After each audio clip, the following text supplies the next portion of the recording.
Imagina un alienígena llegando a la Tierra hoy. En nuestros libros vería progreso, tecnología imparable y economías creciendo sin parar. Pero al mirarnos la cara vería otra cosa: miedo, ansiedad y sensación de escasez. Morgan Housel lo resume perfecto en La psicología del dinero. Avanzamos a una velocidad absurda en tecnología, pero nuestra mente financiera sigue siendo primitiva. Estamos programados para el pesimismo. Confiamos más en quien anuncia el desastre que en quien habla de abundancia. Y ahí nace la gran contradicción. Nunca hubo tanto dinero en circulación y nunca nos sentimos tan pobres. Hoy vamos a desvelar esa ilusión. Vamos a entender por qué el dinero en tu bolsillo parece desaparecer. La inflación es uno de los fenómenos económicos más importantes de la historia porque afecta directamente a la vida cotidiana de las personas. Lo que cuesta la comida, la vivienda, el transporte y en general el valor del dinero que usamos todos los días. En términos simples, la inflación es un aumento sostenido y generalizado de los precios de bienes y servicios a lo largo del tiempo. Cuando hay inflación, el dinero pierde poder adquisitivo, lo que significa que con la misma cantidad de dinero se puede comprar menos cosas que antes. Este fenómeno no es nuevo ni exclusivo del mundo moderno, sino que ha acompañado a las sociedades desde que existe el dinero. En las primeras civilizaciones el intercambio se hacía mediante trueque, pero este sistema tenía muchas limitaciones. Imagina a una persona hace miles de años caminando por el desierto con todo lo que posee a su alrededor. Su riqueza no está en números ni en cuentas bancarias, está en sus camellos, en sus sacos de grano que puede cargar. Tener más animales significa sobrevivir, perderlos, caer en la pobreza. La riqueza en ese mundo es visible, pesa y difícil de mover. Con el tiempo las sociedades crecen y el trueque comienza a mostrar sus límites. ¿Qué pasa si alguien necesita trigo pero no quiere ganado? ¿Qué ocurre si la riqueza es demasiado grande para transportarla? Para resolver esto, las civilizaciones empiezan a confiar en algo distinto: los metales preciosos. El oro y la plata se convierten en símbolos universales de valor. Son escasos, duraderos y aceptados por todos. Durante siglos, la riqueza cabe en cofres y se mide en peso. Quien controla el oro, controla el poder.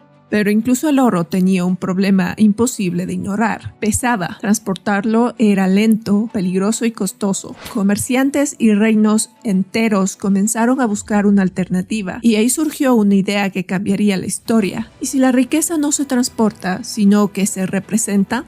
Los primeros pasos ocurrieron mucho antes de lo que muchos imaginan. En China, durante la dinastía Tang, en el siglo VII, y más claramente en la dinastía Song, alrededor del año 1020 después de Cristo, los comerciantes comenzaron a usar certificados de papel llamados joshi, respaldados por depósitos de monedas metálicas. Era la primera vez que el dinero dejaba de ser metal para convertirse en papel. Siglos después, en Europa, entre los siglos XVI y XVII, los orfebres y banqueros emitían recibos que certificaban que el oro de un comerciante estaba guardado de forma segura en sus bóvedas. Estos recibos empezaron a circular como dinero, y cuando en 1440, en Maguncia, Alemania, Johannes Gutenberg perfeccionó la imprenta de tipos móviles, el papel moneda pudo producirse en grandes cantidades, de forma estandarizada y confiable. Así, gracias a la combinación de certificados financieros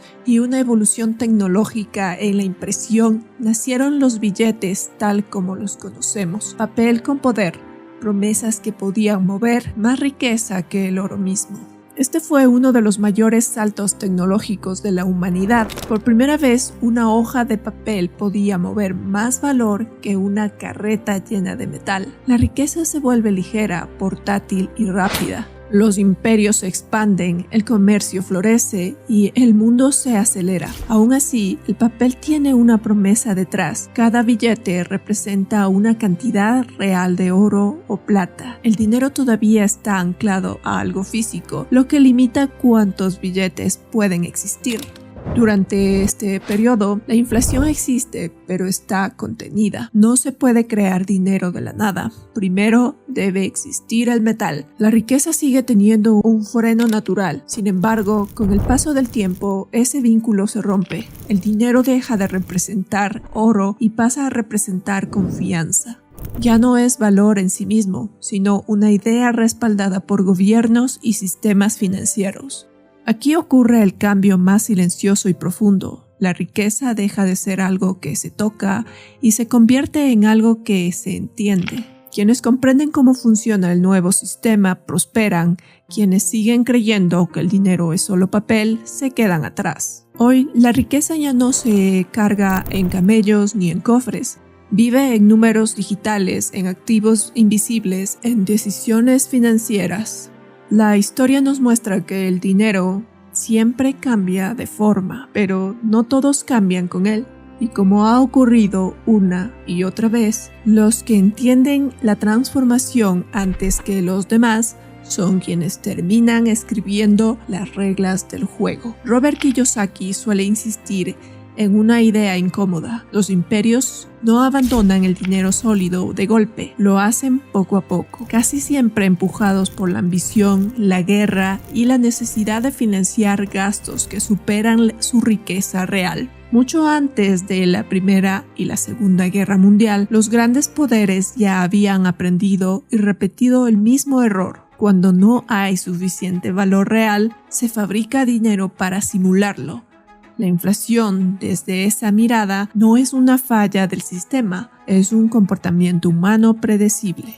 Durante su expansión militar, en la primera mitad del siglo XX, Japón se enfrentó a una realidad incómoda. No tenía suficientes reservas de oro, plata, ni recursos productivos para sostener una guerra prolongada y una estructura militar gigantesca. La solución fue la más tentadora y peligrosa de todas: crear dinero sin respaldo real. El Estado comenzó a imprimir grandes cantidades de papel moneda para financiar la guerra, pagar soldados y mantener la máquina imperial en movimiento. En el corto plazo, esto generó una ilusión de prosperidad. Había dinero, había actividad, había expansión. Pero como subraya Kiyosaki, imprimir dinero no equivale a crear riqueza, porque cada billete nuevo diluía el valor del anterior.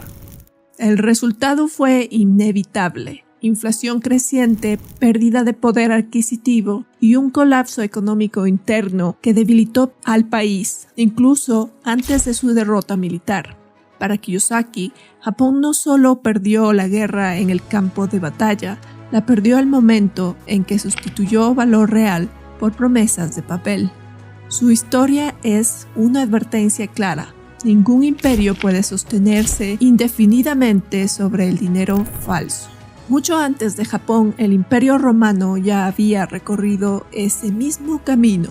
Durante siglos, Roma prosperó gracias a un sistema monetario fuerte basado en monedas de oro y plata, con valor intrínseco. Ese dinero sólido permitió construir carreteras, acuerdos, ciudades y mantener legiones que controlaban medio mundo conocido. Pero a medida que el imperio crecía, también lo hacían sus gastos. Guerras constantes, burocracia inflada y subsidios para calmar a la población presionaron las finanzas imperiales.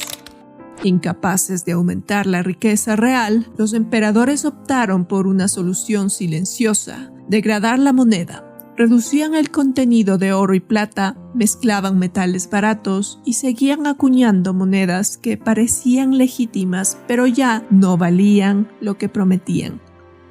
Kiyosaki describe esto como la versión antigua de imprimir dinero. No era evidente al principio, pero con el tiempo el efecto se hizo sentir: subida de precios, pérdida de confianza, tensiones sociales y empobrecimiento generalizado. Roma, desde esta perspectiva, no cayó solo por las invasiones bárbaras, sino porque su sistema monetario se corrompió desde dentro. Estos casos no son excepciones históricas, sino señales de un patrón constante. Cuando los gobiernos gastan más de lo que producen, cuando prometen más de lo que pueden respaldar, el dinero deja de ser una herramienta de intercambio y se convierte en un instrumento de ilusión. La inflación aparece entonces no como sorpresa, sino como consecuencia. La historia demuestra que el dinero cambia de forma, pero el comportamiento humano rara vez cambia. Y cada vez que un imperio decide que puede imprimir su camino hacia la prosperidad, el final, tarde o temprano, suele ser el mismo. Un paso determinante en la historia del dinero fue la adopción formal del patrón oro. El primer sistema monetario basado en el oro fue oficialmente implementado por el Reino Unido en 1821, cuando el Banco de Inglaterra permitió convertir los billetes en oro a un tipo de cambio fijo, consolidando la libra esterlina como la moneda respaldada por el oro. Este sistema permitía que las monedas se convirtieran directamente en oro, lo que estabilizaba el valor de la moneda y facilitaba el comercio internacional. A partir de la década de 1870, el patrón oro se expandió rápidamente por muchas economías industrializadas. Alemania adoptó oficialmente el patrón oro en 1871, tras su unificación, reemplazando su sistema basado en plata, lo que proporcionó una base estable para la nueva moneda, el marco alemán. Ese paso de Alemania fue clave. Al convertirse en una gran potencia industrial en Europa, llevó a otras naciones a seguir su ejemplo para facilitar el comercio, la inversión y la estabilidad monetaria. Después de Alemania, diversas economías adoptaron el patrón oro en distintas fechas a finales del siglo XIX y principios del siglo XX. Entre ellas estaban Estados Unidos, quien consolidó su adhesión en 1879. Los países de la Unión Monetaria Latina, como Francia, Bélgica, Italia y Suiza, en la década de 1870. Así como las naciones nórdicas Dinamarca, Suecia y Noruega. Alrededor de 1873 y 1875 y otros países como Austria, Hungría, Rusia, Japón e India hacia finales del siglo XIX. Esta adopción creciente llevó a que el patrón oro se convirtiera en la base del sistema monetario internacional clásico entre aproximadamente 1873 y 1914. Sin embargo, la Primera Guerra Mundial cambió drásticamente el panorama económico. Con el estallido del conflicto en 1914, la mayoría de los países suspendieron la convertibilidad de sus monedas en oro para poder financiar el esfuerzo bélico, aumentando la emisión de billetes sin respaldo físico. Después de la guerra, hubo esfuerzos por establecer el patrón oro, como en la Conferencia de Génova de 1922, que buscó reorganizar el sistema monetario internacional. Aunque en la década de 1920, algunos países regresaron temporalmente a un sistema basado en oro, o el llamado Gold Exchange Standard, que combinaba reservas de oro con monedas convertibles como el dólar y la libra. Estos sistemas fueron difíciles de mantener y comenzaron a desmoronarse con la crisis de 1929 y la Gran Depresión. Uno de los episodios más emblemáticos fue la salida de Alemania del patrón oro en 1931, cuando una grave crisis bancaria y económica hizo insostenible la convertibilidad de la moneda. El Reino Unido, Estados Unidos y la mayoría de las economías abandonaron también el patrón oro durante los años 1930. Esto significó que prácticamente ninguna gran economía mantenía monedas directamente convertibles en oro, un paso importante hacia el sistema monetario moderno. El fin definitivo del patrón oro internacional vino después de la Segunda Guerra Mundial, con acuerdos como el sistema de Bretton Woods en 1944, donde muchas naciones fijaron sus monedas al dólar estadounidense, el cual a su vez estaba respaldado por oro.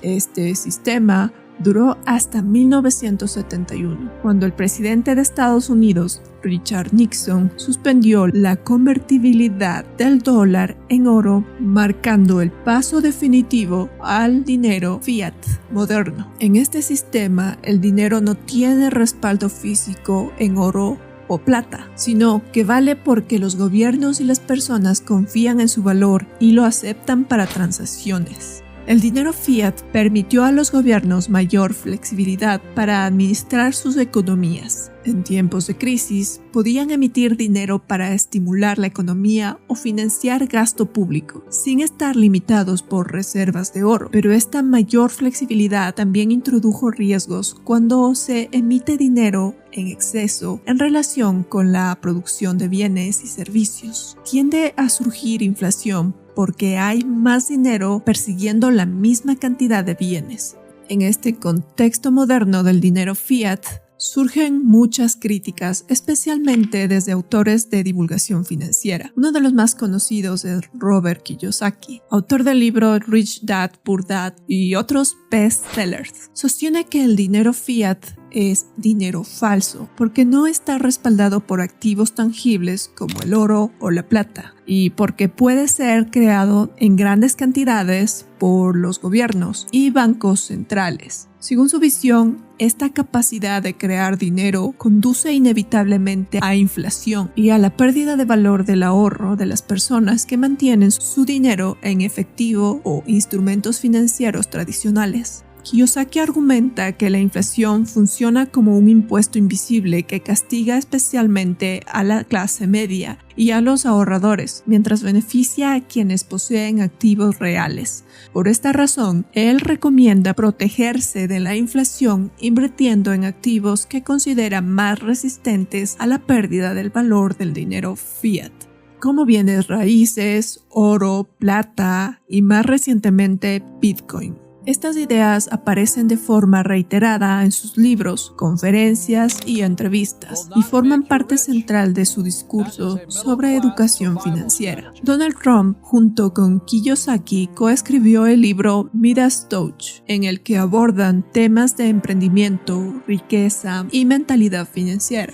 Aunque el libro no es un tratado académico sobre inflación o política monetaria, sí refleja una visión crítica del sistema financiero tradicional y enfatiza la importancia de comprender cómo funciona el dinero, la deuda y la inflación para tomar mejores decisiones económicas. En este enfoque, la inflación es vista como un factor que puede destruir valor para quienes no entienden el sistema y como una oportunidad para quienes saben posicionarse en activos adecuados. Es importante aclarar que las opiniones de Kiyosaki y Trump no representan el consenso de la economía académica. Muchos economistas reconocen los riesgos de la inflación, pero también señalan que el dinero fiat, bien gestionado, ha permitido décadas de crecimiento económico, desarrollo tecnológico y reducción de la pobreza en muchas partes del mundo. La inflación moderna es vista por algunos como un fenómeno manejable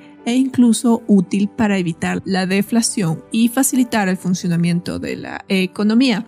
Sin embargo, incluso dentro de la economía convencional, existe acuerdo en que una inflación alta y descontrolada es perjudicial. La historia de la inflación está estrechamente ligada a la historia del dinero y de los sistemas monetarios, desde el oro y la plata hasta el dinero fiat moderno. Cada sistema ha tenido ventajas y limitaciones. La expansión del patrón oro en el siglo XIX consolidó la estabilidad monetaria, pero las exigencias de las guerras, las crisis económicas y la movilidad global llevaron a su desaparición. El abandono del patrón oro abrió la puerta a un sistema monetario basado en la confianza en las instituciones y en la economía, lo que ha transformado profundamente la manera en que entendemos y manejamos la inflación hoy. La inflación no se ve, pero se siente. La sientes cuando tu salario ya no alcanza como antes. Cuando el alquiler sube, la comida sube, todo sube menos tu tranquilidad. Crees que estás a salvo porque guardas dinero en el banco, pero mientras lo haces, ese dinero pierde valor en silencio. Nadie te lo quita, simplemente compras menos cada año. Menos meses de renta, menos futuro, menos margen para equivocarte. La inflación no destruye de golpe, desgasta, y lo hace todos los días y en casi todas las decisiones de tu vida. Por eso, entender cómo funciona el dinero ya no es opcional, porque es un sistema donde el valor se erosiona sin hacer ruido, y no saber también tiene un costo.